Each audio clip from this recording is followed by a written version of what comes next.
La matinale de Radio Classique avec David Abiker. Et Stéphane Pedrazzi pour l'interview des Voix de l'économie. Votre invité ce matin, c'est le chef économiste de la société de gestion Carmignac. Bonjour Raphaël Gaillardeau.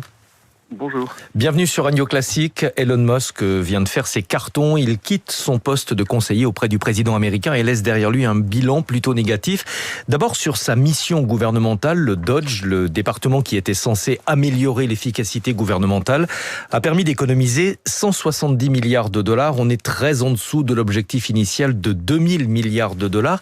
Qu'est-ce qui n'a pas fonctionné selon vous ? En plus, la première chose à dire, c'est que les 170 milliards, c'est pas du tout vérifié. Et même les républicains eux-mêmes au Congrès n'y croient pas. Ce qui n'a pas marché, c'est, je pense, qu'ils partaient d'un constat qui était faux. C'était de croire que l'État fédéral américain était une bureaucratie avec une gabegie monumentale, alors que c'est faux. L'État américain est plutôt bien géré au niveau fédéral, notamment le nombre de fonctionnaires est le même que dans les années 80. Donc on s'imaginait qu'on allait trouver des abus, des fraudes, de la corruption partout. Et ce n'était pas le cas.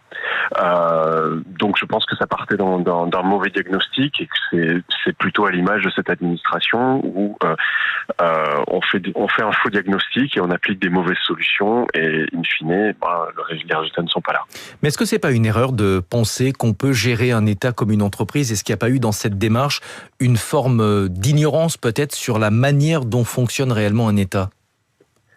Je pense que oui, il y avait cette hubris qui caractérise maintenant la personnalité d'Elon Musk, c'est de croire que parce que on est un inventeur de génie, on a créé plusieurs sociétés, on a créé une société qui vaut $1 trillion. Il peut absolument tout faire. Je pense que la problématique elle est totalement différente. Une bureaucratie, on peut appeler ça une bureaucratie, mais c'est un appareil d'État. Il est là pour réguler.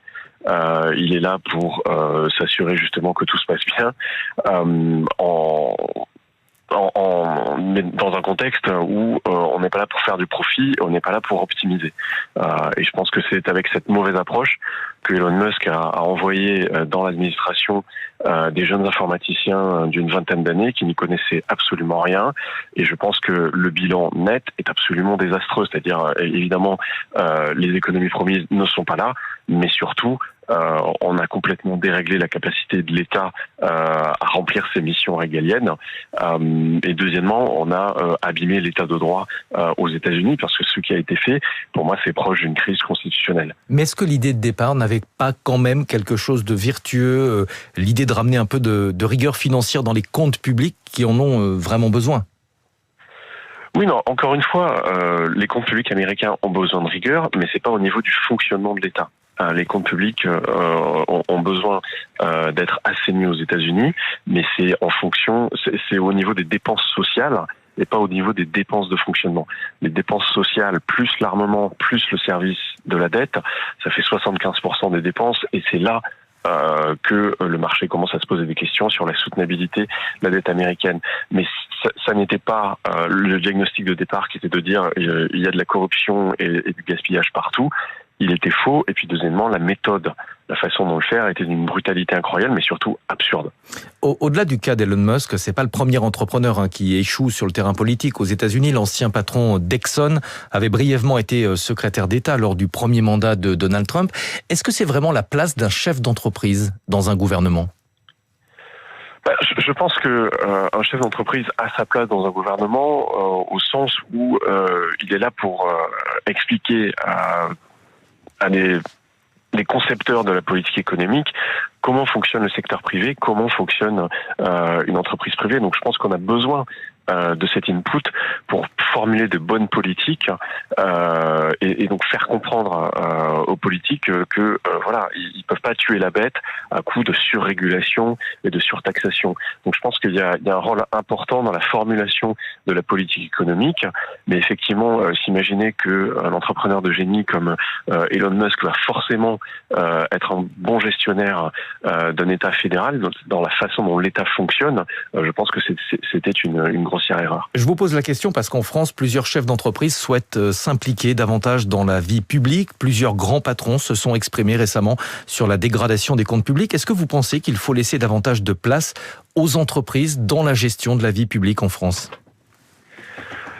Encore une fois, je pense que c'est important de donner une voix au secteur privé dans la formulation des politiques économiques. Je ne pense pas qu'un entrepreneur du secteur privé aura plus de chances pour créer de l'efficacité dans la gestion de l'État, surtout quand c'est quand même des machineries extrêmement complexes. Donc il faut en comprendre les rouages, et donc c'est important d'avoir des fonctionnaires de qualité qui sont là pour expliquer comment ça fonctionne et comment on peut effectivement améliorer le système. Mais je pense que c'est surtout dans la façon dont on peut gérer l'économie, dont on va gérer l'économie, la politique économique, pour essayer quand même de tirer le meilleur parti de l'économie, de retrouver une croissance en France qui soit au niveau de la croissance potentielle et de pouvoir augmenter le potentiel de croissance à long terme, parce que c'est comme ça qu'on arrivera à sauver notre modèle social. Bilan négatif pour Elon Musk à la tête du Dodge, le département censé améliorer l'efficience gouvernementale.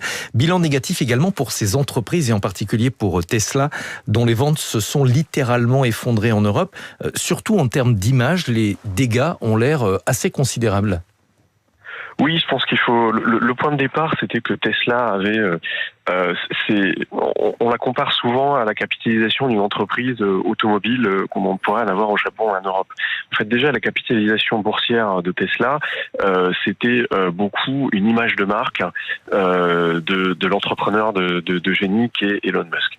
Et donc, on valorisait non seulement un constructeur de voitures, mais aussi un logiciel de conduite autonome. Et on valorisait en fait le potentiel développement par Tesla des robots humanoïdes dans les années 2030 ou 2040, on ne sait pas trop. Mais tout ça reposait un peu sur le rêve entrepreneurial que vendait Elon Musk. Et là, en fait, je pense que la Terre entière a découvert que Elon Musk, en fait, son visage politique était quelque chose qui ne plaisait pas à beaucoup de gens. D'abord par son côté un peu, je dirais, fascisant, ses liens un peu troubles avec le passé de sa famille en Afrique du Sud, l'influence qu'il a eue sur Donald Trump dans la formulation de la politique de l'Amérique par rapport à l'Afrique du Sud. Donc son ingérence également dans la politique européenne au Royaume-Uni en faveur de Nigel Farage et en Allemagne en faveur de l'extrême droite. Et enfin, je pense que ce qui a terrifié beaucoup de gens, c'est de se dire mais finalement cet homme qu'on croyait allait être le premier trillionnaire de l'humanité, oui. Donc il allait avoir une fortune à 1000 milliards de dollars, et maintenant qu'il faisait de la politique, en fait on s'apercevait que comme en plus il contrôle le réseau social X, ex-Twitter, il allait pouvoir contrôler toutes les démocraties. Et ça, je pense que ça fait peur à beaucoup de gens. Et donc on est passé de l'entreprise futuriste qui va sauver la planète à le conglomérat ultra puissant d'un milliardaire qui veut prendre le contrôle de la démocratie. Merci beaucoup Raphaël Gaillardeau, chef économiste de Carmignac. Merci à tous les deux. Stéphane, à demain pour la matinale de l'économie, dès 6h. Dans quelques instants, les coulisses de la politique. Bayrou gagne du temps en promettant un plan de redressement pour juillet et des efforts aux Français. Mais tout de suite, c'est Karine Dijoux. Il est 7h20.